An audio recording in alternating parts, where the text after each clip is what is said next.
નમસ્કાર, ખૂબ ખૂબ સ્વાગત છે. સમય થઈ ચૂક્યો છે સુપર પ્રાઇમ ટાઈમનો. અમે હાજર છે અમારી ટીમ સાથે. હું છું જગદીશ અને સુપર પ્રાઇમ ટાઈમમાં સૌથી પહેલા વાત કરીશું.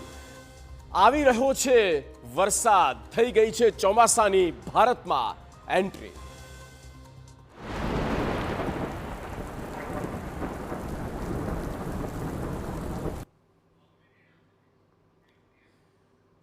તો મેઘરાજા બોલાવશે ધડબડાટી અને મેઘરાજાની જે શરૂઆત થવાની છે તે જબરદસ્ત થવાની છે. એક રીતે નૈઋત્ય ચોમાસું દક્ષિણ ભારતમાં એન્ટ્રી લઈ લીધી છે.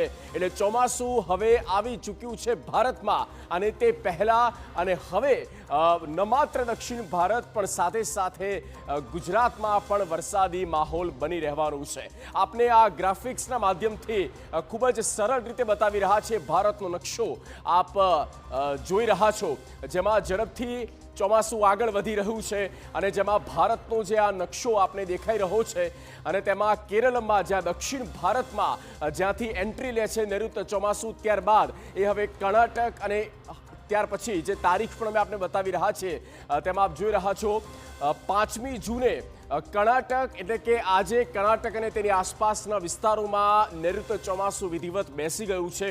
ત્યારબાદ હવે 5 જૂન એટલે આજના દિવસે તે આગળ વધશે, મહારાષ્ટ્રના તટીય વિસ્તાર સુધી પહોંચશે અને ધીરે ધીરે તે આગળ વધીને શક્યતાઓ દેખાઈ રહી છે કે 20 તારીખની આસપાસ, 15 તારીખ પછી આપ માની લો તેમાં ઝડપ પણ આવી શકે છે અને 15 તારીખ પછી વાદળો ઘેરાઈ શકે છે અને વરસાદી માહોલ જબરદસ્ત ઊભો થઈ શકે છે અને 20 તારીખ પછી નૈઋત્ય ચોમાસું આવવાના ગુજરાતમાં પૂરેપૂરા એંધાણ અત્યારે દેખાઈ રહ્યા છે. આખા ભારતમાં આપણે વાત કરી રહ્યા છીએ અને ત્યારબાદ ઉત્તર ભારત તરફ એ ચોમાસું આગળ વધશે. કયા રાજ્યમાં ક્યારે બેસવાનું છે ચોમાસું તેની તારીખ સાથે અમે આપને બતાવી રહ્યા છીએ. એકંદરે આ મહિનાના અંત સુધીમાં આખા ભારતમાં જમ્મુ કાશ્મીર સુધી ચોમાસું કે જે બેસી જશે અને વરસાદી વાતાવરણ જો કે અત્યારથી આપણે જોઈ રહ્યા છીએ.